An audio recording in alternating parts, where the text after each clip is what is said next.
ආයිබෝවන් ඕ family kitchen YouTube channel එකට ඔයාලව අදත් ආදරයෙන් පිළිගන්නවා. මම අද ඔයාලත් එක්ක බෙදා ගන්න හිතුවේ මම කොහොමද එක බිත්තරයක් පාවිච්චි කරලා මේ රසෙ ස්නැක් එක හදාගත්තේ කියලා.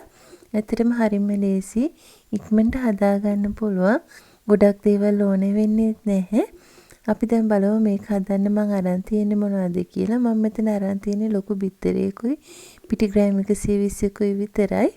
අපිට ඉස්සෙල්ලාම මේක හදාගන්න බිත්තරේ ඔම්ලට් කරගන්න වෙනවා.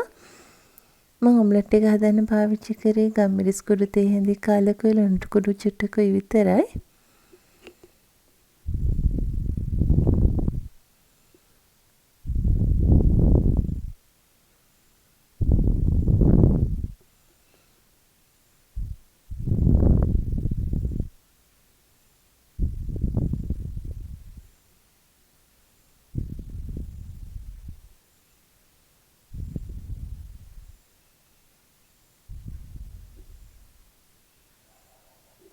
අපිට මේ ස්නැක් එක හදාගත්තේ බිත්තරේ ටිකක් අද ගතියට තියෙන්න ඕනේ. මගේ ඔම්ලට් එක ගොඩක් තුනේ නිසා මම මේක දෙකට නමා ගත්තා.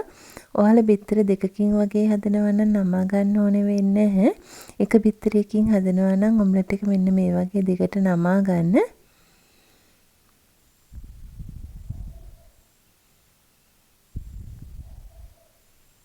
මේ තියෙන්නේ මම හදාගත්ත ඔම්ලට් එක. අපි දැන් මේකට අවශ්‍ය කරන පිටි තැවටම හදාගමු. මම ගත්ත පිටි ග්‍රෑම් 120 මේස් ඇඳි දෙකක් වෙනම භාජනයකට දාගත්තා. ඒකට මම ලුණු කුඩු ටිකක් එකතු කරා. ඒ වගේම මිරිස් කුඩු තේ හැඳි කාලක් විතර එකතු කරා. අපි දැන් මේකට වතුර චුට්ටු චුට්ටු එකතු කරලා පිටි මිශ්‍රණය හදාගමු.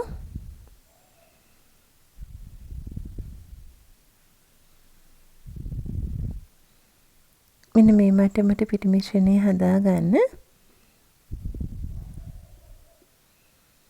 දැන් අපිට පුළුවන් අපේ ඉතිරි පිටි ටිකට බේකින් සෝඩා තේ හැඳි කාලක් එකතු කරන්න. ඒක හොඳට කවලම් කරගන්න. ඒකටත් අපි ලුණු කුඩු ටිකක් එකතු කරගමු. ඒ වගේම මිරිස් කුඩු ඉතාම ස්වල්ප ප්‍රමාණයක් එකතු කරගමු. ඒ ටික හොඳට කවලම් කරගන්න. දැන් අපි හදාගත්ත ඔම්ලට් එක අපි මෙන්න මේ වගේ කෑලි වලට කපා ගමු. මම දැන් භාජනයක් ලිපේ තියලා තෙල් ටිකක් රත් වෙන්න තිබ්බා. දැන් අපි ඉස්සෙල්ලාම අපි කපාගත්ත ඔම්ලට් එක මෙන්න මේ වගේ පිටි තැවරුමේ දවට ගමු. දෙපාරක් විතර ඔයගොල්ලෝ දවට ගන්න. මෙන්න මේ විදිහට.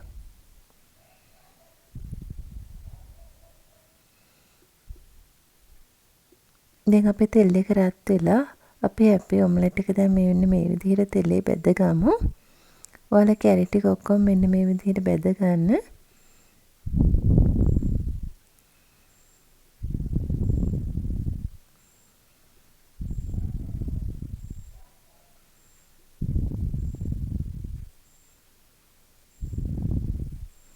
රන්වන් පාට වෙනකම් බැද ගන්න.